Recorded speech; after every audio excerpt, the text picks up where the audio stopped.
शूर्पणखा पुनः राम जी के पास में आई। राम जी ने फिर से उसे लक्ष्मण जी के पास में भेज दिया। 2-4 बार इधर उधर चक्कर लगवाए।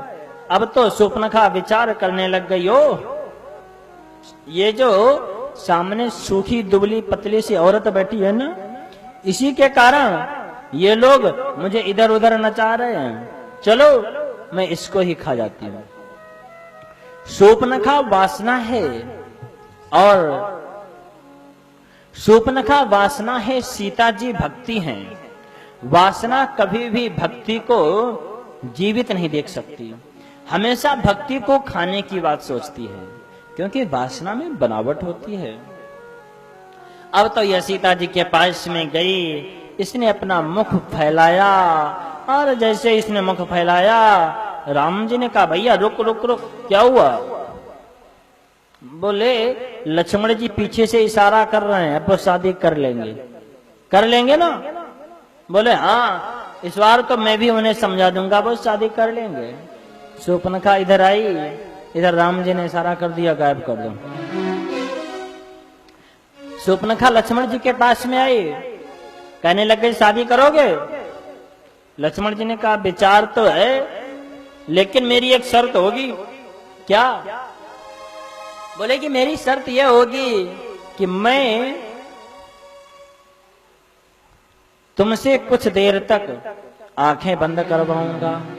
यदि तुम 5 मिनट तक आंखें बंद कर पाओ तब तो मैं तुमसे विवाह करूंगा।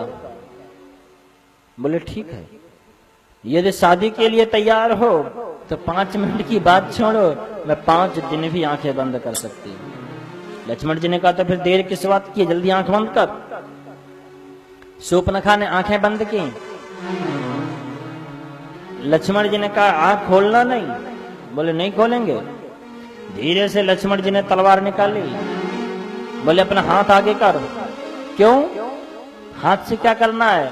बोले हमारे कुल की परंपरा है, नेत्र बंद करके हाथ आगे किए जाते हैं। शूर्पणखा ने वासना में डूबी हुई थी, इसलिए उसने, वासना अंधी होती है, देख नहीं सकती है। प्रेम सब कुछ देख सकता है, लेकिन वासना अंधी होती है, क्षणिक होती है। शूर्पणखा वासना की प्रतीक, इसने लक्ष्मण जी के आदेश का पालन किया, नेत्रों को बंद किया और अपना हाथ आगे कर दिया। लक्ष्मण जी ने तलवार निकाली, इसकी नाक काटी, कान काटे और इसी के ही हाथ पर रख दिए, जा चली जा। अशुभ वेश श्रुति नासा हेनी, इसकी नाक कटी है। ध्यान देना, ये नाक क्या है? चमड़े की नाक नहीं। फिर बोले नाक माने प्रतिष्ठा। जो स्त्री, जो लड़की विवाहिता होने के बाद में भी कहती है कि मैं कुंवारी हूं, वह अपनी नाक कटवा डालती है, अर्थात उसकी कोई इज्जत ही नहीं रह जाती है, कोई प्रतिष्ठा ही नहीं रह जाती है। स्त्रियों की प्रतिष्ठा तो केवल तभी तक है जब तक वह अपने एक ही पति से प्रेम रखती है। जिस दिन स्त्री अपनी मर्यादा का उल्लंघन कर देती है, लक्ष्मण रेखा का पार करती है, उसी दिन कोई रावण आता है और सीता का हरण करके ले जाता है। इसीलिए पहले के लोगों ने, पहले के ऋषियों ने स्त्री के लिए एक सुरक्षा चक्र बनाया था कि वह केवल घर गृहस्थी के कार्यों में ही लगी रहे। घर में रहते नारी पर कभी कोई संकट नहीं आ सकता, लेकिन जब नारी घर से बाहर कदम रख देती है, लक्ष्मण रेखा से बाहर निकल जाती है, तब वो भले चाहे कितनी भी अपने आप को सती सावित्री बताए, लेकिन वो हो नहीं सकती है। कोई ना कोई रावण उसका अपहरण जरूर करेगा। इस संसार में रावणों की कोई कमी नहीं है। कलयुग बैठा मार कुंडली, जाऊं तो मैं कहां जाऊं, अब हर घर में रावण बैठा, इतने राम कहां से लाऊं। हर घर में तो रावण है, इसलिए आप सभी लोग जब तक अपनी लक्ष्मण रेखा में घर दीवार में हैं तब तक तो आप सुरक्षित हैं। लेकिन आजकल के लोग कहते हैं कि महाराज समय बदल गया। समय बदला है तो उसका परिणाम भी तो बदल गया है। जो काम पहले केवल एक सीता के साथ हुआ वही काम आज घर की प्रत्येक बहु बेटियों के साथ हो रहा है। जो काम केवल एक सीता के लिए हुआ, एक द्रौपदी के लिए हुआ, क्योंकि इन लोगों ने अपनी मर्यादा का उल्लंघन किया। शास्त्र गवाह है, जब भी स्त्री घर से बाहर बेपर्दा हुई है तब तब उस पर संकट आए हैं। महावृष्टि चली फूटी कियारी, जिम स्वतंत्र भय बिगरही नारी। कोई भी स्त्री हो, बाहर निकलने के बाद यदि वो कहती है कि मैं सुरक्षित हूं, असंभव है। तुलसीदास जी लिखते हैं कोई भी सुरक्षित नहीं हो सकता है।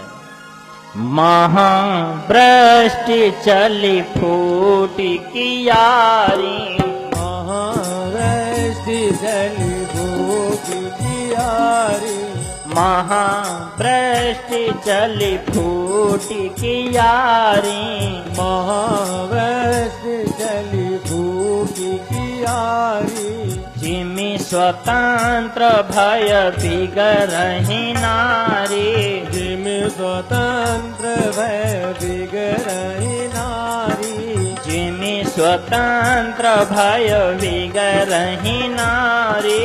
जिमि स्वतंत्र भय बिगरहि नारी। जिस प्रकार अधिक वर्षा होने पर खेत की कियारियों से पानी निकलने लग जाता है, उसी प्रकार घर से बाहर निकलने पर स्त्री भी बिगड़ जाती है। बोल राजा रामचंद्र भगवान की जय।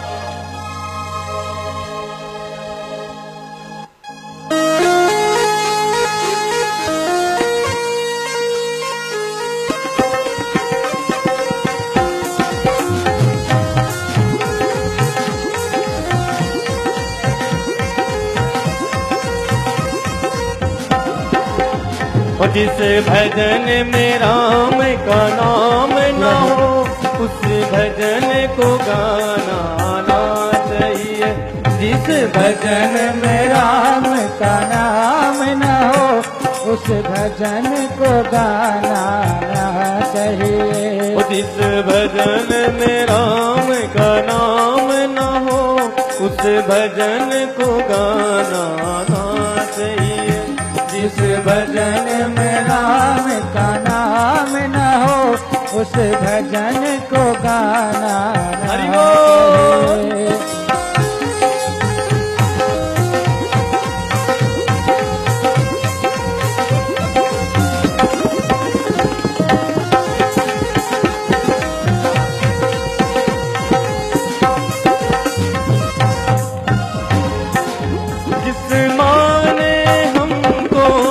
जन्म दिया दिल उसका दुखाना ना चाहिए।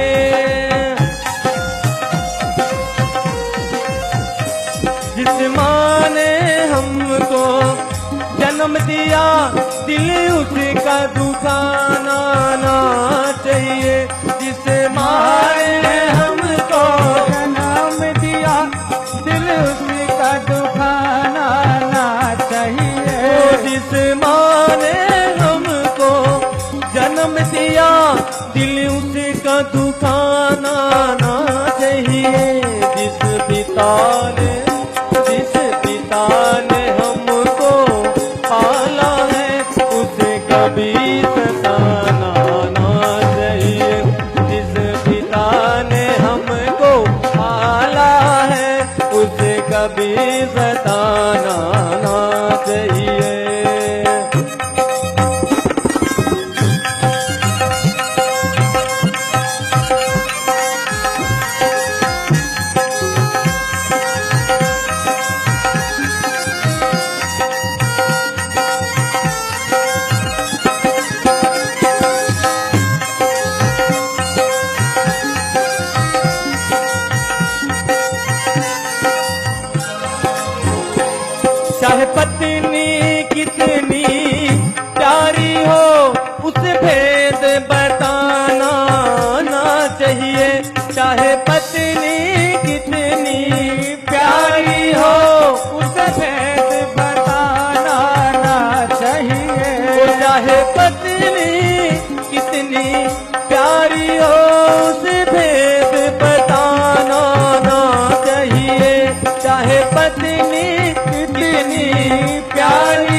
भाई, चाहे भाई, चाहे भाई कितना बैरी हो, उस राज छुपाना ना चाहिए।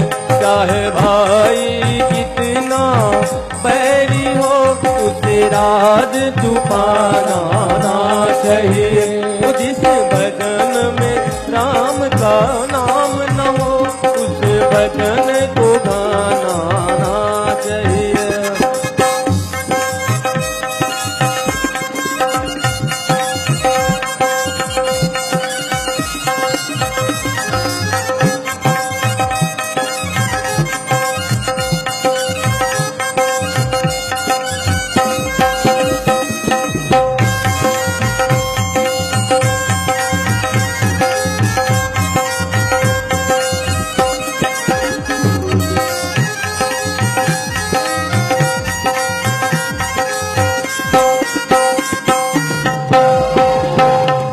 चाहे बेटा कितना प्यारा हो, उस सर पे चढ़ाना ना चाहिए।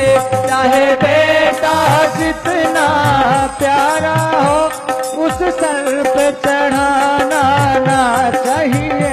चाहे बेटा कितना प्यारा हो, उस सर पे चढ़ाना ना चाहिए। चाहे बेटा कितना प्यारा हो, उस सर पे चढ़ाना ना चाहिए। चाहे बेटी वो चाहे बेटी, वो चाहे बेटी कितनी लाडली हो, कर घर पे घुमाना ना चाहिए। चाहे बेटी कितनी लाडली हो, घर घरों पे घुमाना ना चाहिए। जिस भजन में राम का नाम न हो, उस भजन को गाना ना चाहिए।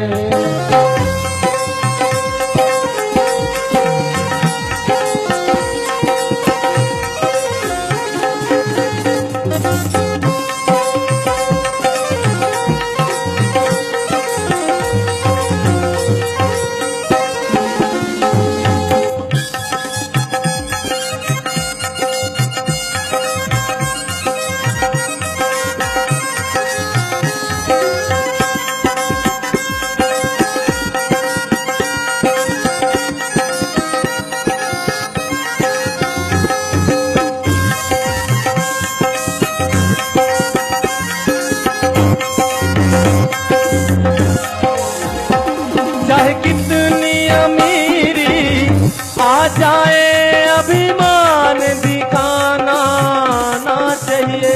चाहे कितनी अमीरी आ जाए, अभिमान दिखाना ना चाहिए। चाहे कितनी अमीरी आ जाए, अभिमान दिखाना ना चाहिए।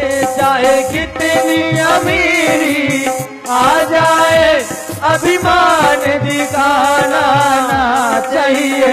चाहे कितनी, चाहे कितनी, चाहे कितनी गरीबी आ जाए, दादा को बुलाना ना चाहिए। चाहे कितनी गरीबी आ जाए, दादा को बुलाना ना चाहिए। जिस भजन में राम का नाम न हो, उस भजन को गाना ना चाहिए। जिस भजन में राम का नाम न हो, उस भजन को गाना ना चाहिए। जिस भजन में राम का नाम न हो, उस भजन को गाना ना चाहिए। उस भजन को गाना ना चाहिए।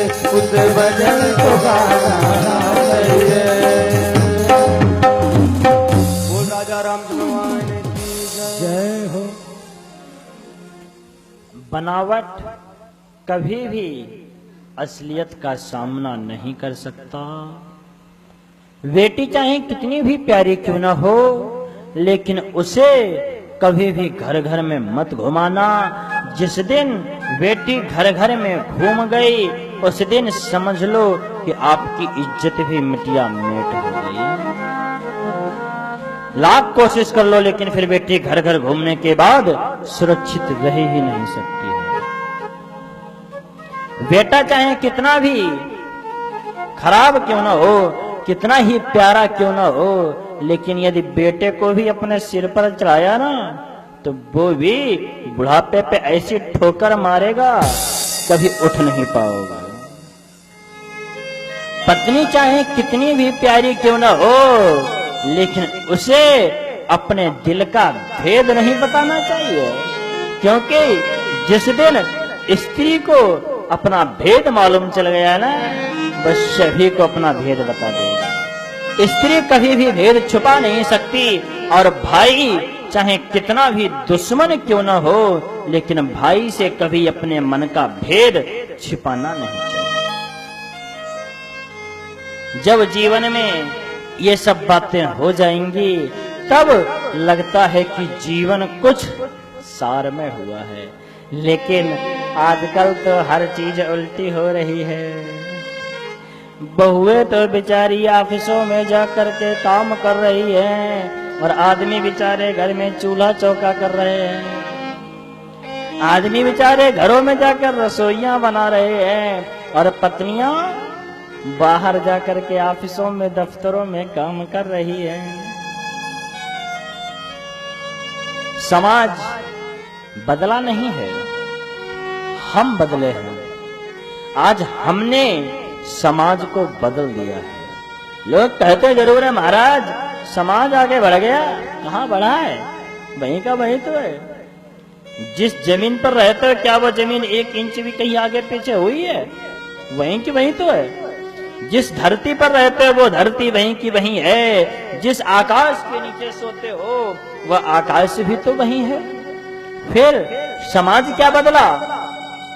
बदली है हमारी भावना, बदला है हमारा रहन सहन, बदला है हमारा खाना पीना, और बदला है हमारा वेशभूषा। बेचारे अंग्रेज तो हमारे भारत भूमि को छोड़ करके 60 साल पहले ही चले गए, लेकिन अब अंग्रेजों की छठी औलादें हमारे सामने आ रही हैं। अंग्रेज लोग, हमारे अंग्रेज मंदिर में आप लोग चले जाओ, वृंदावन में ही है, कोई दूर नहीं है। अंग्रेज मंदिर में जितने भी पुरुष हैं सब धोती और चोटी में मिलेंगे, जितनी भी स्त्रियां हैं सब साड़ी में मिलेंगी। ये अंग्रेज लोगों के काम है। और जो हमारी भारतीय नारी है, उनके तो कहो ऐसी निकली फैशन, देखो दुनिया नंगी हो गई।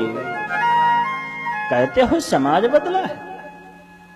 समाज में वो अंग्रेज भी तो हैं जिन्होंने हमारी ही वेशभूषा को धारण कर रखा है, जो कि बिना लहसुन प्याज के सब्जियां खाते हैं, बिना लहसुन प्याज के खाना खाते हैं। और आज हम लोग भारतीय लोग अपनी हिंदू धर्म संस्कृति को छोड़े हुए हैं। कहते हैं महाराज बिना लहसुन प्याज के सब्जी अच्छी नहीं लगती है। कपड़े ऐसे पहनेंगे जो कि उनको देखो तो शायद शर्म को भी शर्म आ जाए। और फिर कहते हैं कि महाराज भारत में पाप बहुत बढ़ रहा है। अरे पहले अपने वेशभूषा को सुधार लो, पाप हट जाएगा। यदि स्त्री, आप सभी लोग जानते हैं, देखते हैं, स्त्रियों के कपड़े छोटे होते जा रहे हैं, इतने छोटे हो गए जिनको वहीं के वहीं है। पुरुषों में कोई बदलाव नहीं है। बदलाव है, जो पुरुष पहले हाफ पैंट में घूमते थे वही आज सब फुल पैंट में घूम रहे हैं, इतना बदलाव जरूर है। जो पुरुष धोती कुर्ता में घूमते थे आज वो जींसों में घूम रहे हैं, इतना बदलाव जरूर है। जो पुरुष पहले चोटी रखते थे वही आज चोटी की जगह लंबे लंबे बाल रखने लग गए, इतना बदलाव जरूर है। लेकिन जब ये बदलाव पुरुषों में है तो स्त्रियां कौन सी सुरक्षित है?